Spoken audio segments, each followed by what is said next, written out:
welcome back to Wednesday's second mindful message. This one is how to get out of your funk, regardless of whatever that funk is.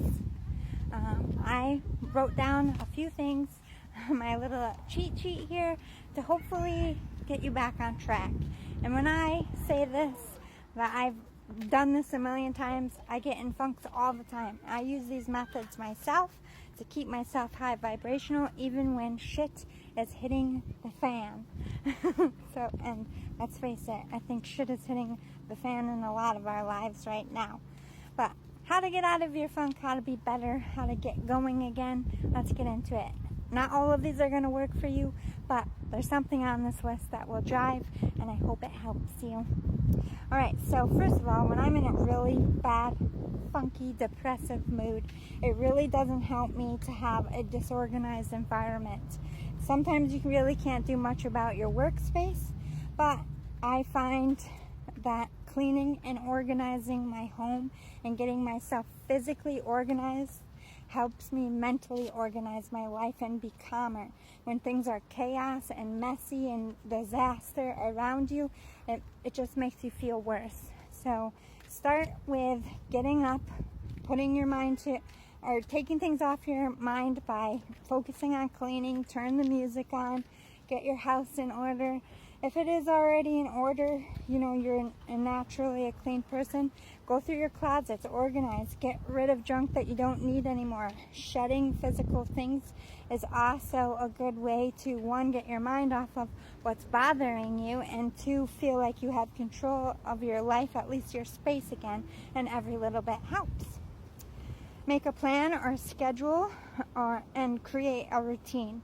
So I find when my world is going crazy, I can't really control what's going on, I'm feeling overwhelmed, the best thing I can do for myself, and again, you're going to have to kind of live day to day in these moments, but in those days, I try to create as much of a routine as possible.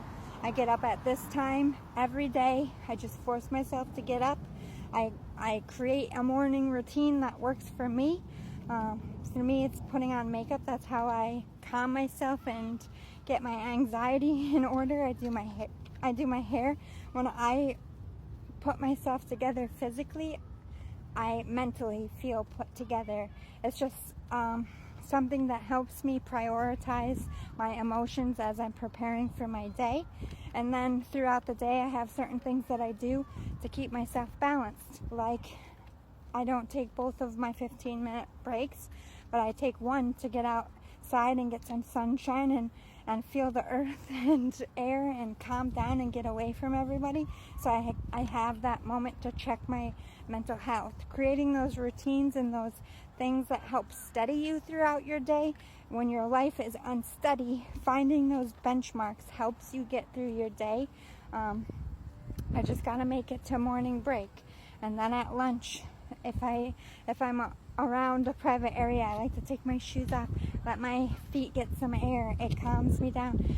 These are things that work for me. They're not always going to work for you, but finding what does for you and doing these things will help calm you down. So, let's see. Spiritual baths, sage, crystals, and prayer. Wearing crystals, I actually have a crystal on my name badge. I have crystals around my house. I sage myself several times a week. And if I wake up and I just feel like I'm in a funk, I'll sage myself. You can sage yourself before the shower if you don't want to, smell like it at work. But spiritual baths are important. You can either buy them from somebody you trust, but to me a spiritual bath is simple. It's Epsom salt. Salt purifies anything. Your intention to be cleansed and clear, and just speaking to your own guides and putting out that perspective of what you're hoping to achieve. Like, maybe you're getting rid of the evil eye. Maybe you're trying to heal yourself. Maybe you're trying to have more positivity. So just sitting and calming and relaxing in that tub is spiritual. You don't need a special kit or a mix. Writing and journaling or just making music, if you're into that, will be helpful. to, like, music, writing music, if you are a musician, is like the most therapeutic thing. But my thing is poetry. I write poems. You don't have to do anything creative, but just getting a journal and writing your thoughts every day can help you get it out, so it's not just like clinging in there in your mind and making you more sad. It can help you prioritize what's really bothering you and your goals. Getting counseling and support. There's all kinds of online platforms now. We're in this new age where you really don't have to go sit in a doctor's office. You can literally sit on your couch and talk to someone over the phone if you're not comfortable seeing someone. There's all these like BetterHelp and all these things that you can do if you really feel like you need some kind of balance, like a medication, or you want to talk to a professional. Those are platforms that are useful for people in poor to middle class areas, or just don't have the time in their day to be going to a counseling appointment. You can fit these things in on your lunch break or after hours.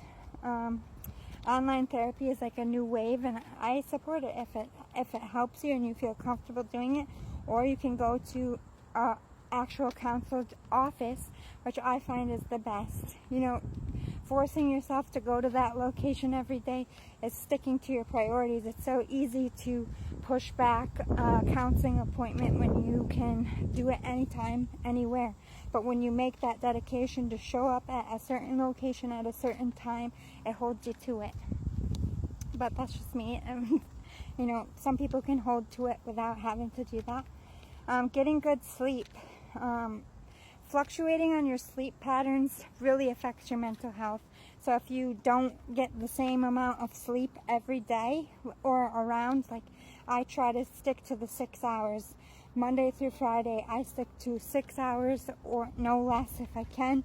And that really has helped me with my mental health when I was like getting 2 hours of sleep here, 8 hours of sleep, 3 hours, 5 hours. It really just kind of creates an emotional imbalance, especially when you're going through something hard. So make sure you're leveling out your sleep and your food.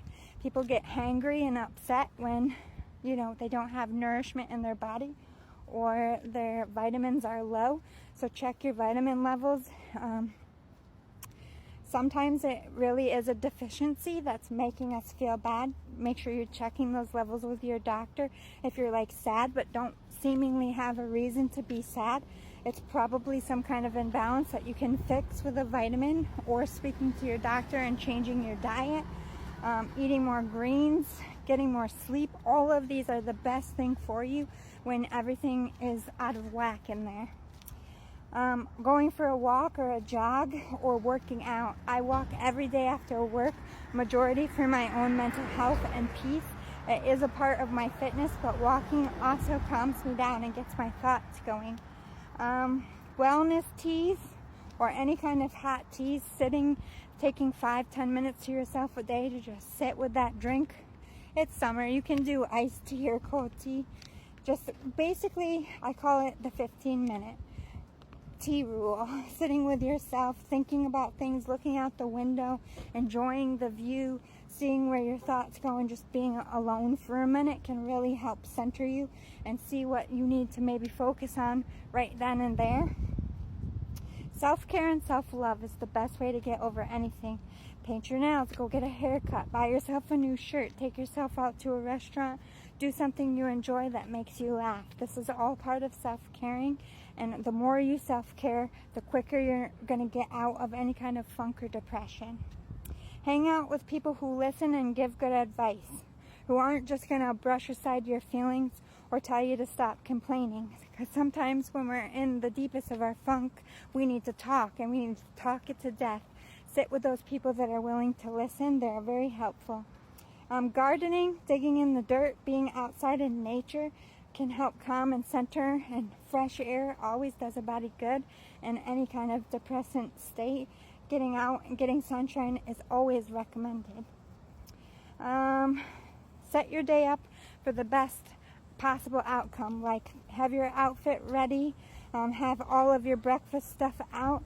If you are foggy or scatterbrained in the morning, having everything just in assembly line so you don't have to think too hard or be stressed out is only going to help you calm your day, especially in the beginning. I hope this was helpful. You got this. You're going to be okay.